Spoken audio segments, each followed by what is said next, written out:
Conteúdo. Então, iniciamos a gravação da nossa aula, então, de bromatologia. Só vamos esperar mais 2 minutos até dar o horário da aula para iniciarmos. A bromatologia, então, esse material que nós vamos estudar de hoje em diante, né, refere-se às análises físico-químicas de composição centesimal, né? Então, a composição centesimal quer dizer o quê? De 100%. Então, se eu pegar, por exemplo, aqui, tem um chocolatinho aqui, minha sobremesa. Nessa amostra aqui de chocolate, eu vou ter um total para 100 gramas, que é o 100%. Aí eu faço as análises de composição centesimal para saber quanto por cento é gordura, quanto por cento é açúcar, quanto por cento se tiver, né, proteína, quanto por cento de cada fibra, né, de cada um dos alimentos, qual é o percentual que eu tenho, tá? Eu vou pegar a embalagem lá do chocolate, até para já falar para vocês, no caso dessa amostra, como que está descrito isso na embalagem. Só um pouquinho, já volto aí.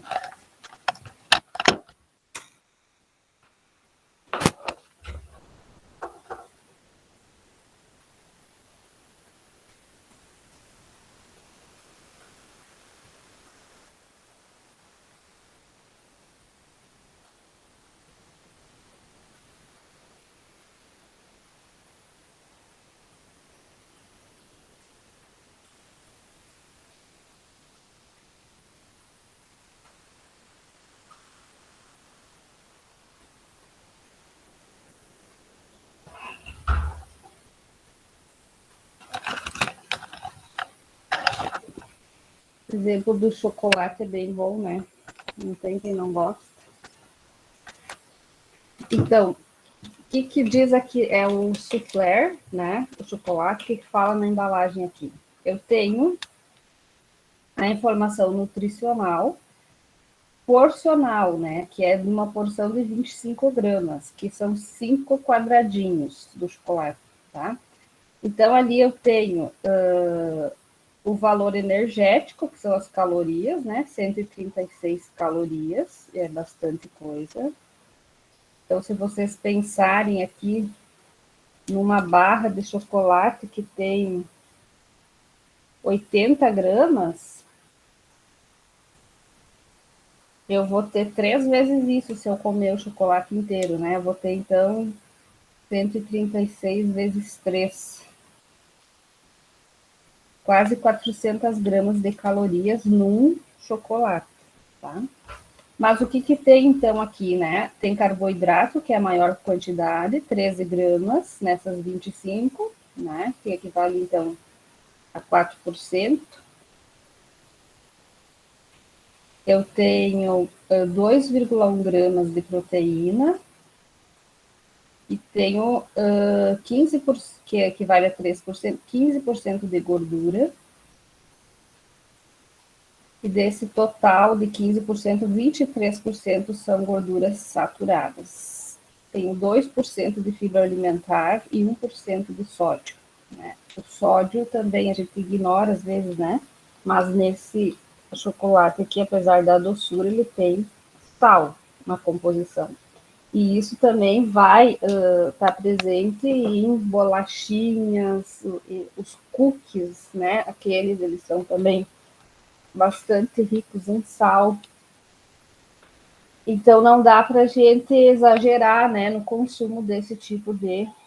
Nem é alimento, né? Uma guloseima, classificado aí, então, como uma guloseima.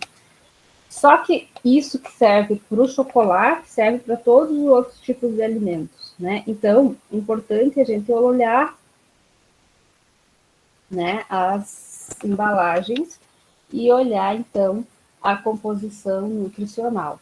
Aqui na frente também está aparecendo que hoje é obrigatório, ó, nessa parte aqui, que é a informação nutricional frontal. onde você tem os constituintes e o percentual de cada um deles, tá? E muito facilmente, o valor energético também tem que aparecer aqui. Muito facilmente a gente se engana, né? Achando, por exemplo, quem é que vai imaginar que isso aqui, uma barra de 80 gramas, tenha 400 calorias, né? A gente sempre vai imaginar que tenha metade. Eu imaginava que tivesse uns 200, né? 200 calorias, não. Isso aqui já equivale o quê? A 25% do que você pode comer num dia, né? Então, é muita coisa. E outra que, como tem baixo teor de fibra e de proteína, é algo que não vai sustentar, não vai saciar, né? Ele só mata aquela vontade de ingestão de carboidrato, tá? Então, vamos começar agora com a nossa aula, que é sobre água hoje, né? Então, nós vamos estudar a molécula de água, que está fazendo parte aí, né, de toda a composição de alimentos. Vocês estão vendo a apresentação? Sim, professora. Tá, ok, obrigada.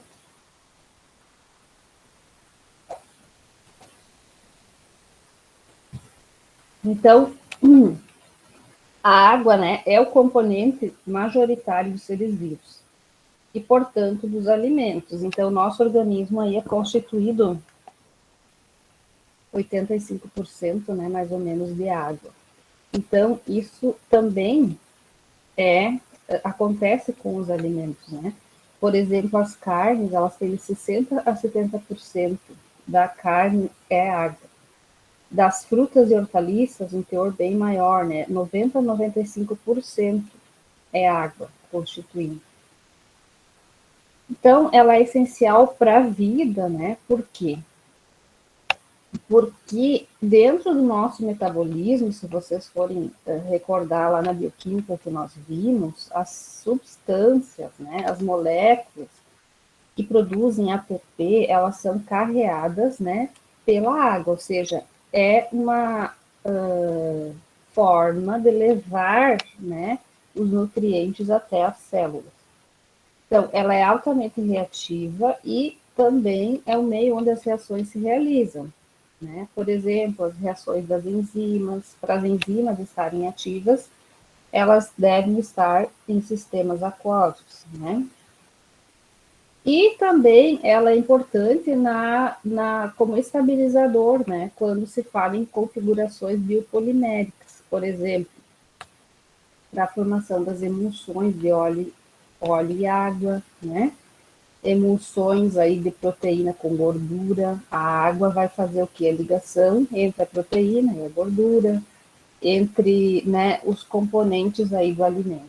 Então, na maioria das emulsões, aí a gente precisa, né, da água para que ocorra de forma satisfatória.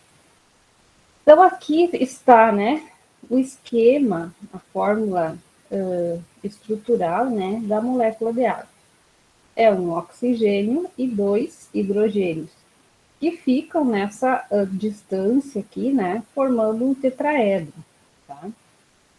Aqui nós já temos a configuração tetraédrica das moléculas de água unidas por ligações de hidrogênio. Então, cada uma dessas moléculas se liga a outra molécula de água, né, através da ligação do hidrogênio com o oxigênio, né? E isso aqui então, vai formando uma rede, apesar de não visualizar isso aí é a nível molecular, atômico, né? Vai se formando, então, a água no estado líquido. A água, então, é a única substância que existe nos três estados físicos, né? No sólido, no líquido e no gasoso.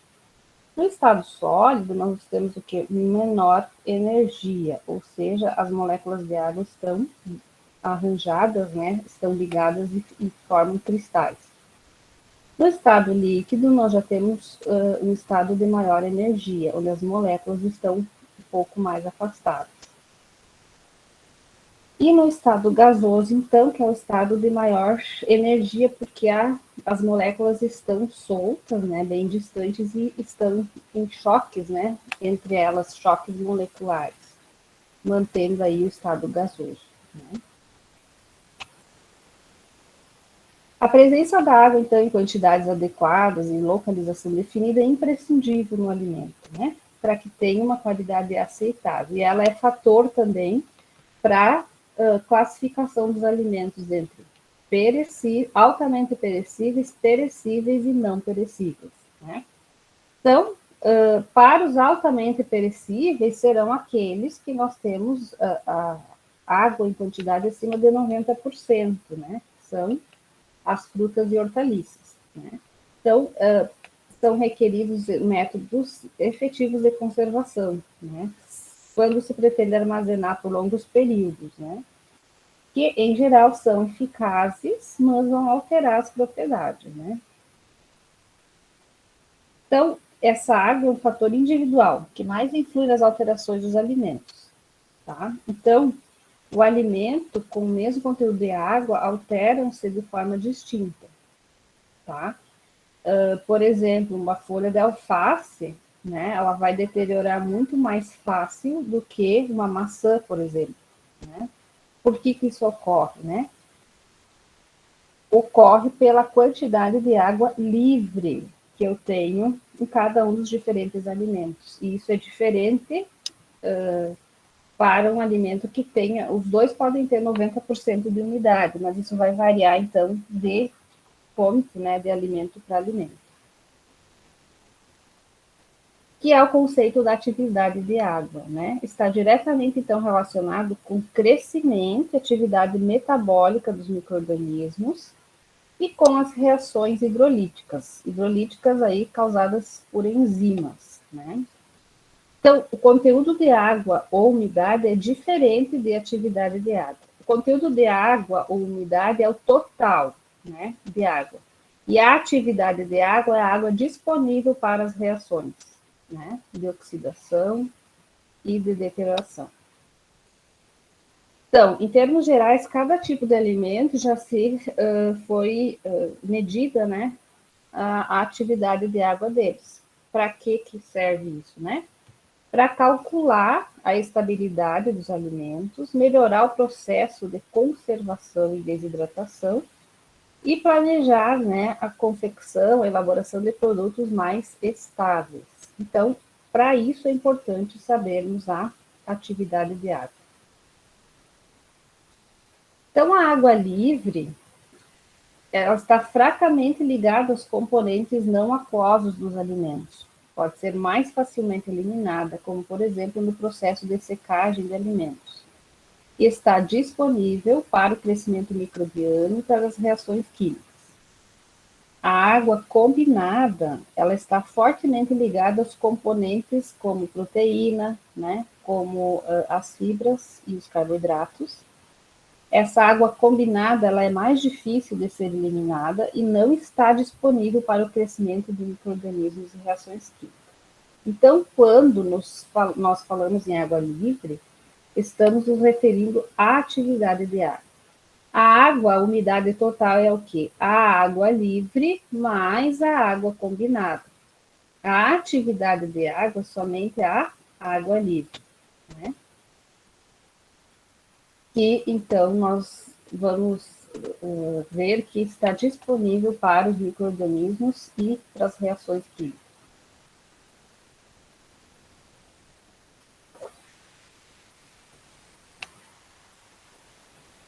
A atividade de água, ela indica a intensidade das forças que unem a água com outros componentes não aquosos, e consequentemente a água disponível para crescer micro-organismos e também para atividade, né, de reações químicas e bioquímicas, que normalmente aqui estão envolvidas com as enzimas. Quando se adiciona um soluto à água pura, as moléculas de água orientam-se na superfície do soluto e interrelacionam-se com ele. Então, se eu colocar sal na água, né, vai acontecer o quê? Vai diminuir o ponto de congelamento, que normal é 0 graus, então a água com sal vai precisar menos 2, menos 3, menos 4 graus para congelar. Aumenta o ponto de ebulição, ou seja, vai precisar de mais de 100 graus para se tornar vapor, e diminui a pressão de vapor. Então, o soluto vai alterar as propriedades químicas da água pura. A atividade de água, então, define-se como a relação existente entre a pressão de vapor de uma solução ou de um alimento com relação à pressão de vapor da água pura, a mesma temperatura, e é dado por AW igual a P sobre PO. Essa água, então, que está presente nos alimentos, exerce uma pressão de vapor, que vai depender do quê? Da quantidade de água, da concentração de solutos e da temperatura. Então, esses 3 fatores aí vão interferir na atividade de água. Se não há solutos, ou seja, na água pura, a atividade de água é igual a 1. Nos alimentos, a atividade de água tem que obrigatoriamente ser menor do que 1, né?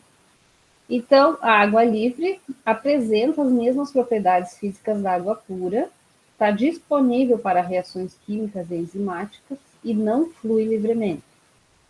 A água ligada apresenta propriedades físicas diferentes, a mobilidade é reduzida e não congela a menos 40 graus. Né? Exemplo aqui, a batata, né? Vai ter 0,09 gramas de água ligada. Então, vai precisar uma temperatura para congelar muito inferior a 0 graus. Então, como que essa água está ligada no alimento? Né?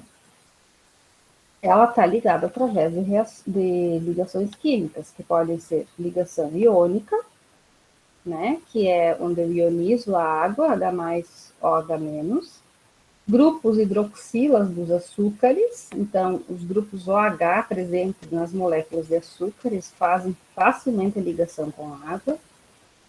Grupo carbonil e amino das proteínas, né, o COOH e o NH2 das proteínas. Outros sítios, né, polares de ligação de hidrogênio que podem acontecer e forças dipolar. Então, nós temos 5 tipos de ligações químicas que a água faz, né, nos alimentos. Então, aqui nós temos uma tabela com alguns valores de atividade de água. Frutas e hortaliças, então, maior que 0,97. Se eu processar essas frutas, né, e colocar açúcar e cozinhar, eu vou baixar essa atividade de água de 0,97 para 0,75 a 0,80, né? Isso, então, é um exemplo de como o processamento, né, tecnológico de fazer um produto a partir de uma matéria-prima vai modificar esta atividade de água. Então, aqui eu tenho uma matéria-prima altamente perecível. Aqui eu já tenho um produto que pode durar 1 ano, né? Então, é a transformação que pode ser realizada. E a outra, com menor atividade de água ainda, e que vai durar maior tempo, são as frutas secas, onde a atividade de água é 0,51 a 0,89. Então, aqui, os cereais, né, se apresentam como alimentos que não são perecíveis, por isso que a gente pode armazenar seca e armazena soja por um tempo indeterminado, né, os grãos todos, né, o cito-soja, o trigo, o milho, o arroz, o feijão, né, tudo isso pode ser só seco, limpo e armazenado.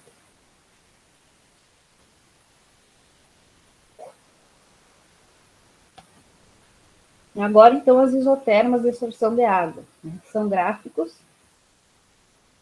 que relacionam a quantidade de água de um alimento com a sua atividade de água, o que é o mesmo, em função da umidade relativa da atmosfera que circunda o alimento. Uma vez alcançado o equilíbrio e uma temperatura constante. Para que serve, né, as isotermas de absorção? Elas podem ser úteis, né, para formular misturas de alimentos cujos ingredientes têm umidades diferentes, de modo a evitar a transferência de umidade entre esses ingredientes, como, por exemplo, uma mistura para bolos, né? Ali você vai fermento, vai a farinha, vai o chocolate em pó, né?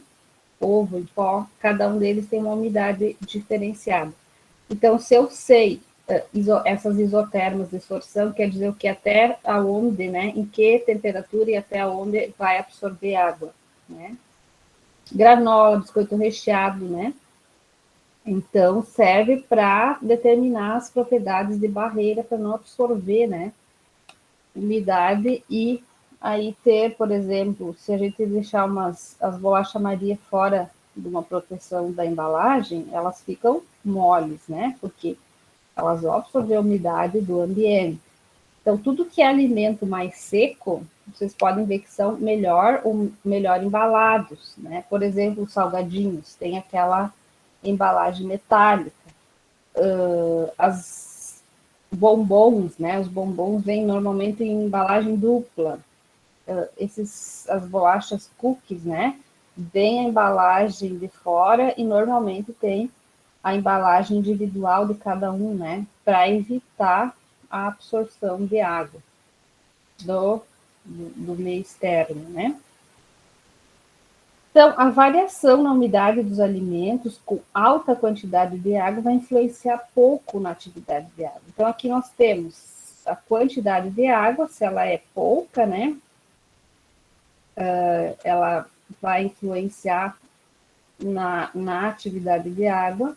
Agora, quando eu tenho grandes quantidades de água aqui, ela vai influenciar pouco, né?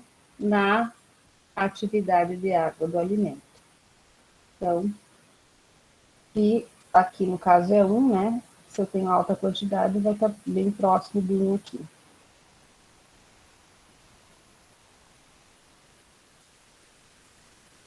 Isso aí, né?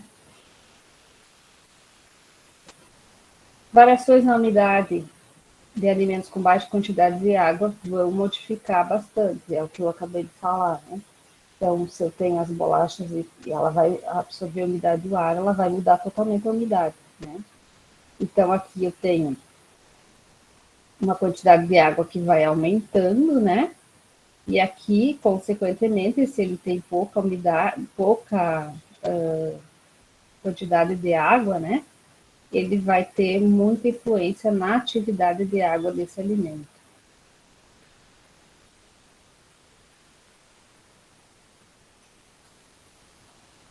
Agora, algo para vocês me responderem aí. Qual desses alimentos sofre maior redução em sua vida útil quando exposto a um ambiente que provoque um aumento no seu conteúdo de água de 10%?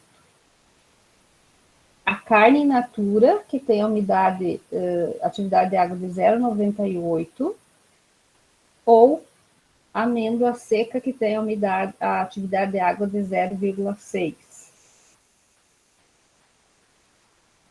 Quem é que me ajuda nisso aí? O que vai ficar mais perecível, né?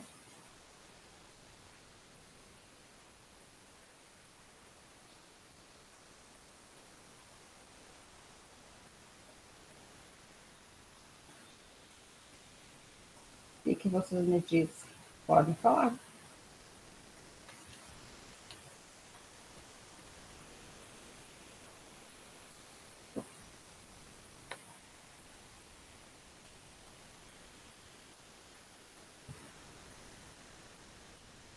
Estão pensando? Falem. Eu acho que é a carne, prof. Por que tu acha que é a carne? Porque ela já é mais perecível. Mas se tu aumentar 10% de água ali, que ela já tá, ó, quase 0,98, né? Vai para 0,99 de umidade relativa. E a outra ali que tá de 0,6, ela vai para quase para 0,7. Então, se o alimento já é úmido, né, aumentar 10% ali a umidade não vai deixar ele mais perecível, ele vai ficar na mesma perecibilidade, que já é alta. Agora, se você pega um alimento que tem baixa atividade de água e você aumenta 10%, você dá chance para as enzimas, né, começarem a atuar aqui e poder degradar, né, esse alimento. Então, sempre com alimentos de baixa umidade, por exemplo, num silo, né, que eu tenho lá a soja estocada a 13% de umidade. Se eu colocar essa soja para 15, 16, eu começo a ter alteração enzimática, né? Começo a ter alteração primeiro enzimática dentro do grão e depois eu deixo esse grão disponível para os micro-organismos, tá? Então, é sempre esse pensamento. Se eu tenho pouca água, baixa umidade, baixa atividade de água, aí eu tenho que cuidar mais com essa absorção, né? Porque ela vai ter um impacto maior sobre uma amostra que é mais seca, tá? Então, pode-se distinguir 3 zonas, né, que indicam a forma como a água está ligada aos alimentos. Então, aqui na zona A, zona B e zona C, né? Então, a zona A vai de 0 a 0,25, atividade de água, a zona B de 0,25 a 0,8 e a C de 0,8 a 1.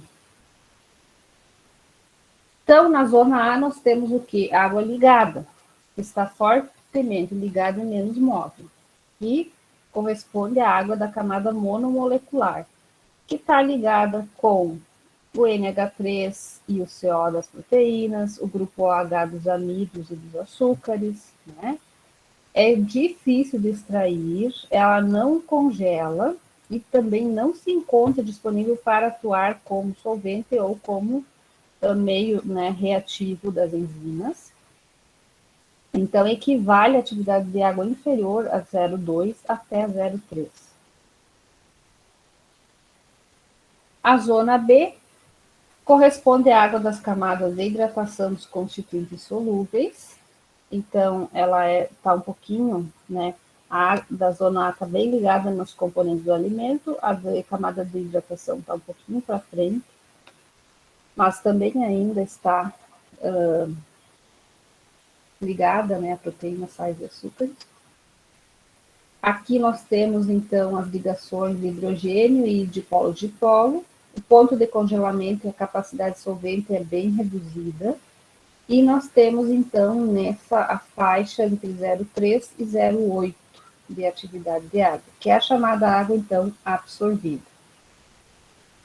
E na zona C, então, é a água livre, a água que a gente vai conseguir extrair, né, durante uma secagem, por exemplo, e é a água menos ligada aos componentes e que está disponível, né, para os micro-organismos e para as reações químicas. Então, é a zona que está na faixa de 0,8 a 0,99. Então, para o mesmo conteúdo de água, a atividade de água aumenta à medida que a temperatura se eleva. Tá? Então, aqui nós temos uma temperatura mais alta, vai aumentar, né, a atividade de água.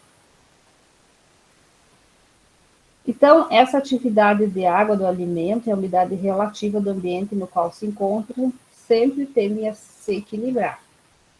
Então, a atividade de água é igual à umidade relativa do ambiente dividido por 100. Aí, mais uma questão, um probleminha para vocês me ajudar aqui. Por que é comum, né, que biscoitos cream cracker percam sua textura crocante após aberta a embalagem?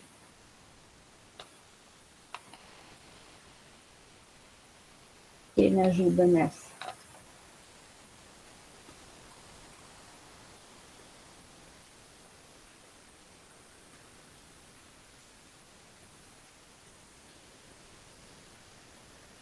Porque a atividade de água de uma bolachinha assim é bem baixa, né? E quando você tira da embalagem, vai tender o quê? A equilibrar a atividade de água que tem aqui com a umidade relativa do ambiente, né? Então, se aqui fora da embalagem eu tenho uma umidade relativa maior do que a quantidade de água aqui, ele vai absorver, né, essa quantidade de água. E o pão é algo que é bastante úmido, né? Ele não é seco. Então, o que acontece? Ele vai perder água, né, para o ambiente. Por isso que ele murcha. A gente às vezes acha que o pão murcha porque absorve umidade, né? Mas é o contrário. Ele perde umidade para o ambiente. Absorção ou hidratação, então, é quando se coloca um alimento em ambiente com umidade relativa superior à umidade de equilíbrio, ele fixa o vapor de água, tendendo a alcançar equilíbrio, isto é, absorve água. Então, a água do ambiente vai ser absorvida pelo alimento, é o caso da bolacha. Dessorção ou desidratação é o contrário. O alimento é colocado no ambiente que é inferior à atividade de água dele, então ele vai ceder a água para o ambiente. Então, são dois fenômenos que acontecem e que um é o contrário do outro. Então, em geral, a isoterma de absorção para um produto determinado não é equivalente à dessorção. Tá? Essa falta de coincidência, então, é denominado estérese. Então, para cada alimento, eu vou ter o quê? Uma curva de dessorção, que é perder a água, e uma curva de absorção, que é absorver a água.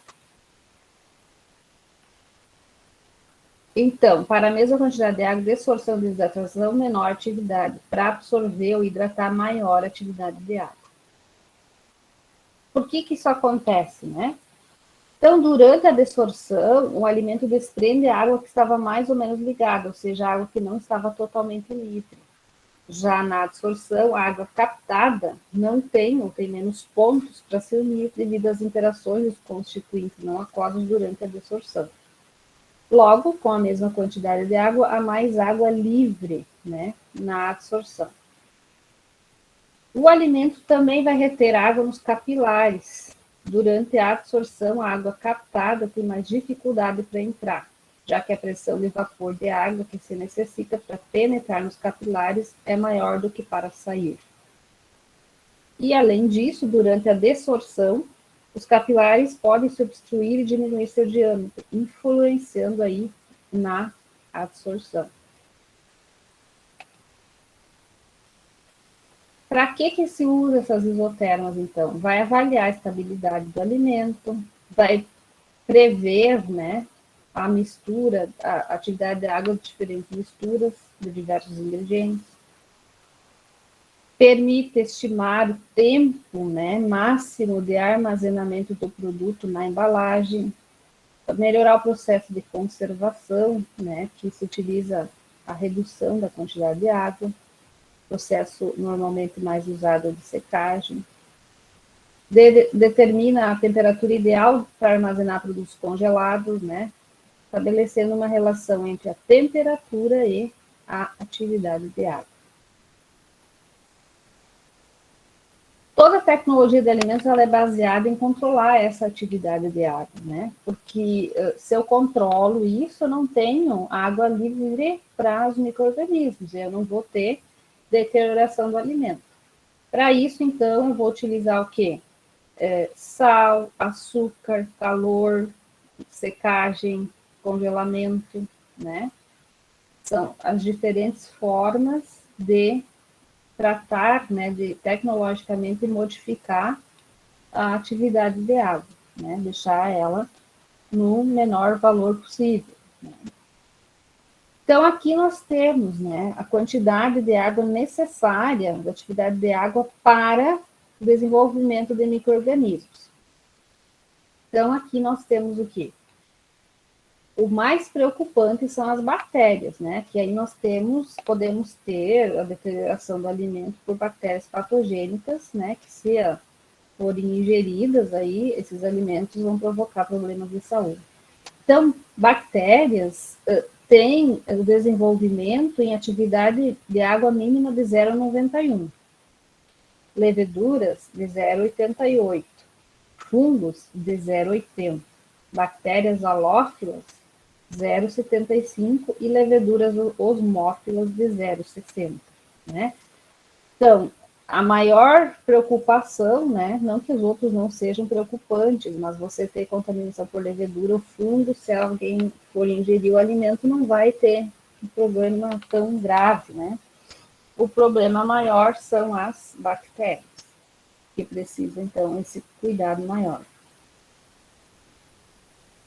Então, bactérias têm tolerância, né, à redução de atividade de água, leveduras e bolores. Tá? Então, aqui também as bactérias deteriorantes, as leveduras, os bolores xerófilos, xerofílicos e leveduras osmofílicas. Né? Então, as quantidades de atividade de água. Então, as bactérias, como já falei, são preocupantes. E as bactérias, né, que suportam soluções salinas, então, atividade de água de 0,75. Então, aqui nós temos a contagem microbiana, né, que vai sendo elevada até chegar na atividade de água, né, que barra a proliferação. Esse aqui, então, é do Staphylococcus aureus, né, até 200 horas. Então, em atividade de água de 0,85, ele praticamente não cresce, né, não vai ter proliferação. Por que isso ocorre, né? Os solutos e íons fixam a água do meio, os hidrocoloides estabelecem pontes de hidrogênio com ela. Então, resta menos água disponível para os micro-organismos. A água do citoplasma celular tende a sair por fenômenos osmóticos, alterando a fisiologia microbiana. Aqui nós temos, então, a relação da atividade com as reações químicas e bioquímicas, né? Então, nós temos aqui velocidade relativa de reações, de 0 a 100, e aqui atividade de água. Então, atividade de água influenciando no escurecimento não enzimático, nas reações enzimáticas, nos mofos, leveduras e bactérias, na autooxidação lipídica, né? Então, são todas as reações que podem estar ocorrendo aí dentro do alimento, né? E isso, então, para vocês verem o quanto saber a atividade de água dos alimentos é importante, né? Para a gente controlar isso. Então, vamos pegar primeiro os micro-organismos que nós já falamos. Então, mofos acima de 0,62, leveduras 0,78, bactérias acima de 0,8, né? Aumenta, então, a atividade de água, ocorre desenvolvimento microbiano. Reações enzimáticas ocorrem a partir de 0,3, né, de atividade de água. E também, à medida que aumenta a água, vai aumentando as reações das enzimas. Eu não tenho reações enzimáticas em atividade de água menor do que 0,3. Escurecimento não enzimático, que é o escurecimento pelas reações de Maillard, reações de caramelização, né? Se eu tenho baixa atividade de água, mesma coisa, ele vai aumentar à medida que aumenta a atividade de água, e daí aqui o que acontece? Numa atividade de água maior que 0,82, ocorre uma diminuição, né? Por que ocorre isso? Porque aí eu tenho a dissolução, né, dos grupos químicos envolvidos nessas reações de escurecimento, que acabam sendo diluídos pela alta quantidade de água. E aí, então, não ocorre mais a reação de Maillard, nem a reação de caramelização. Autooxidação lipídica, né? Eu tenho aqui, ó, autooxidação é reação dos componentes do alimento com o ar, com o oxigênio, né? Então, se eu tenho baixa atividade de água, esse oxigênio vai estar mais perto dos compostos, né, daquele alimento, e eu tenho altíssimas reações autooxidativas. À medida que vai aumentando a atividade de água, eu vou fazendo o quê? Deixando esses compostos, componentes menos disponíveis para o oxigênio, né? Aí, entre 0,2 e 0,8, eu começo a ter novamente uma autooxidação.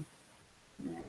Essa autooxidação se dá, então, pela facilidade que o oxigênio vai ter, né, de interligar com esses componentes mais diluídos na água, né? E aí depois eu tenho que uma estabilização. Na alta atividade de água também eu vou ter uma dispersão dos componentes que reagem com o oxigênio, né? E aí isso aqui acaba se estabilizando, tá? Então, tudo isso ocorre, né? São diversas reações que ocorrem concomitantemente dentro dos alimentos. A velocidade dessa reação e a forma dessa curva pode variar dependendo do produto, né? Qual a composição que ele tem, qual o estado físico, qual a estrutura, e de acordo também com o que tem no ambiente, na atmosfera e na temperatura do ambiente. Então, a autooxidação lipídica, em atividade de água até 0,3, eu tenho baixa velocidade de reação. Pouca água presente, né, liga hidroperóxidos, impedindo sua decomposição e, consequentemente, inibindo o processo oxidativo. Ou hidrata íons metálicos, impedindo que eles atuem, né, como catalisadores da reação. Atividade de água entre 0,3 e 0,8 aumenta a velocidade da reação porque há mais dissolução de oxigênio nesses compostos. E acima de 0,8 diminui também pela diluição dos catalisadores da reação. O escurecimento não enzimático, então, máxima reação entre 0,6 e 0,85, abaixo de 0,6, baixa velocidade, né, porque tem uma menor difusão e ocorre imobilização das substâncias reativas. E acima de 0,85 você tem uma diluição das substâncias que podem fazer a reação por causa da água, né, abundante. As reações enzimáticas, então, a água atua como solvente e meio de reação. A quantidade de substrato dissolvido é maior e pode imobilizar-se facilmente para entrar em contato com as enzimas. É o caso aqui, por exemplo, quando a gente abre a maçã, né, logo começa o escurecimento enzimático, causado pela polifenol oxidase, que é uma enzima que está nessa superfície e reage com o oxigênio. Tá? Então, a exceção, a água vai fazer o quê? Possibilitar a difusão desses pigmentos, compostos fenólicos que estão aqui, para reagir com o oxigênio. Tá? Então, as lipases, que são enzimas que quebram lipídios, elas são ativas em baixa atividade de água e podem, inclusive, promover oxidação lipídica em alimentos congelados. O contato entre o substrato e a enzima não requer fase aquosa como veículo, porque os lipídios difundem-se na fase gordurosa.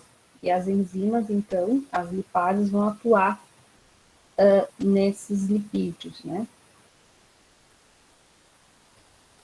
A baixa atividade de água, então, garante a textura típica de batata frita, pipoca, evita a formação de agregados em leite em pó, café instantâneo.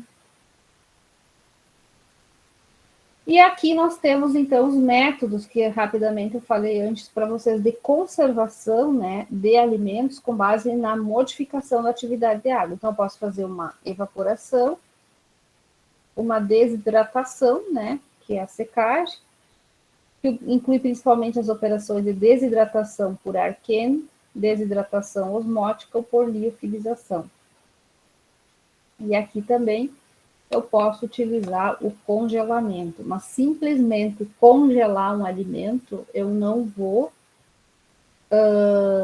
impedir, né, as reações enzimáticas e também as reações dos micro-organismos. Eu tenho micro-organismos que aguentam, né, até temperaturas de congelamento.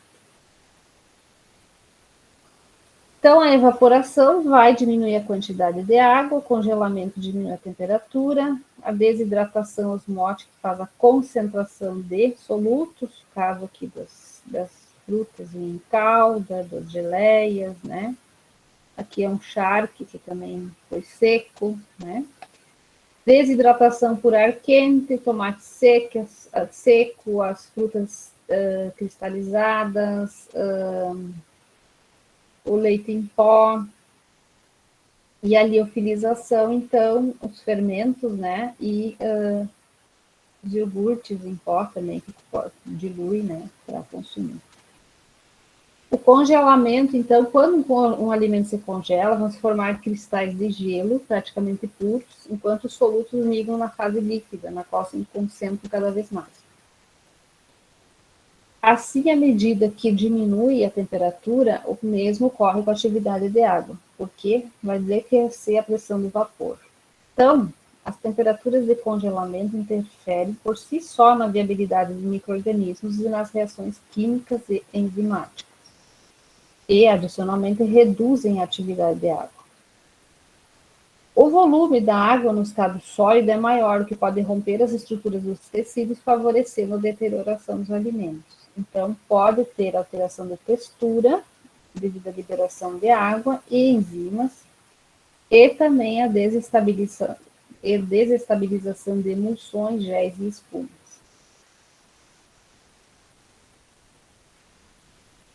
Então, aqui eu tenho um ponto crioscópico, que é o ponto de congelamento, né? Que tem a ver, então, com a atividade de água.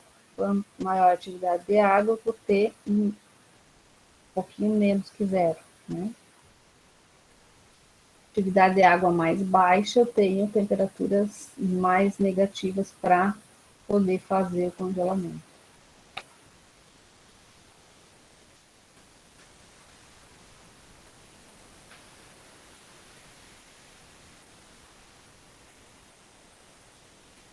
E agora, como que a gente faz, então, para quantificar essa água livre, né, presente no alimento?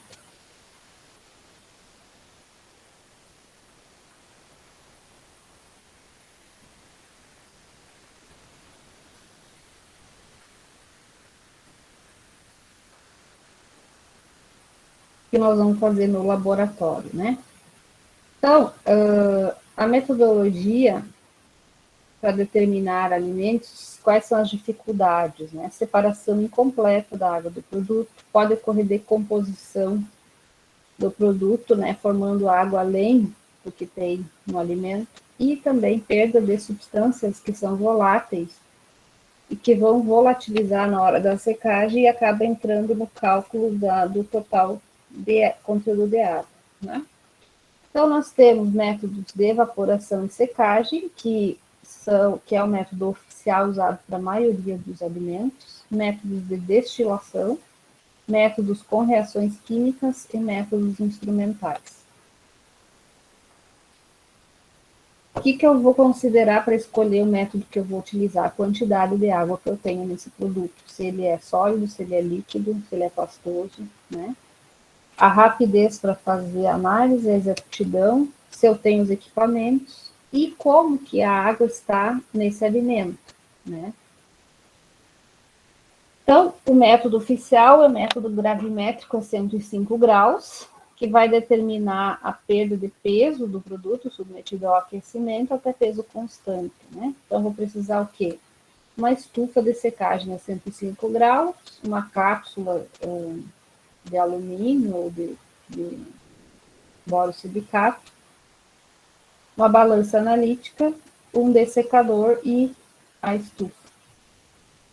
Então, a gente sempre pesa 5 gramas da amostra numa placa previamente parada em estufa. Então, primeiro eu coloco só as placas na estufa, deixo a 105 graus por 1 hora, retiro as placas, coloco no dessecador e peso, né? E aí eu vou lá e peso dentro daquela cápsula 5 gramas da amostra que eu vou fazer a análise. Pego, retiro da balança e coloco na estufa a 105 graus por 5 horas. Retiro da estufa e coloco no dessecador, espero esfriar e peso novamente, né? Isso, então, para alimentos sólidos, né? Outro método é por radiação infravermelha, né? Então, diminui bastante o tempo da análise. Essa análise leva 13 minutos para fazer, e aí eu preciso ter uma balancinha com o infravermelho que faz a secagem na hora, né? Então, eu vou lá, peso a amostra e deixo o equipamento secar e ele já registra, né, a quantidade num visorzinho assim, que faz bem rápido. Também posso fazer, ao invés de utilizar a estufa, secar no micro-ondas, né? Porém, eu tenho que fazer adaptações, né? É bem pouco utilizado o micro-ondas, né? Nos laboratórios se utiliza normalmente o método oficial.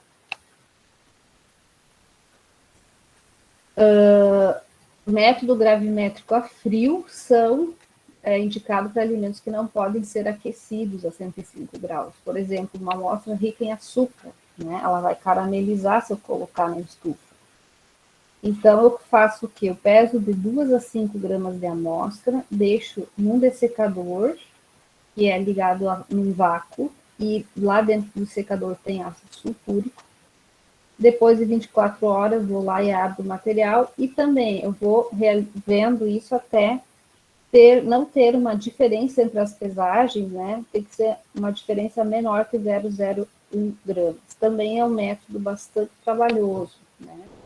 Mas se eu tiver uma amostra que tem muito açúcar, eu vou ter que utilizar esse aí. Método de destilação, também chamado de Bring and Stark, é indicado para alimentos que contêm óleos voláteis, né, como ervas e condimentos.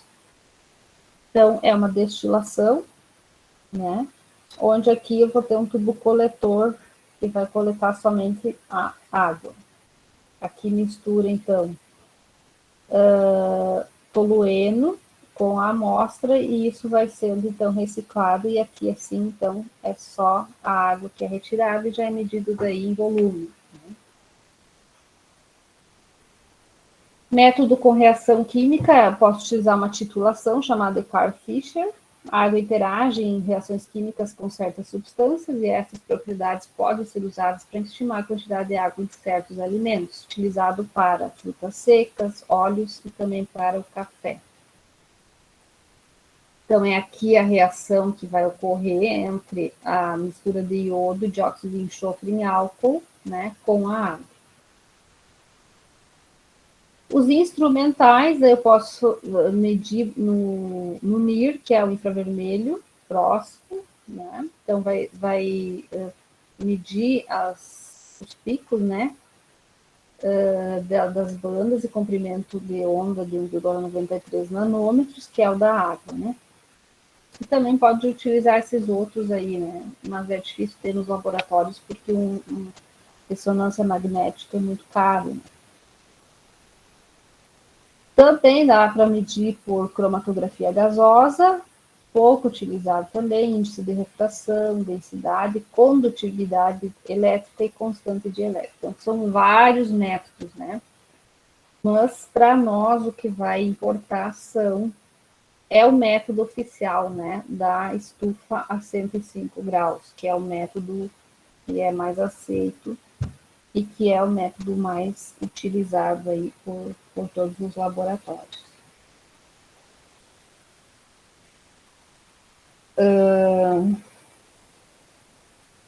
Alguma dúvida, gente? Entenderam tudo? Como é que está tranquilo? Tudo certo?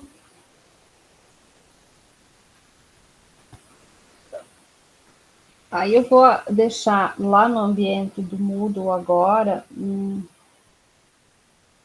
uma questão, né, que vai envolver tudo isso que a gente discutiu hoje, que é sobre a secagem, tá?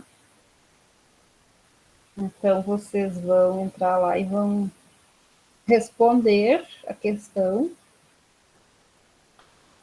e nós vamos discutir ela daí na aula que vem, tá? Na próxima aula eu vou iniciar a aula presencial daí trazendo esse questionamento, tá? Para vocês.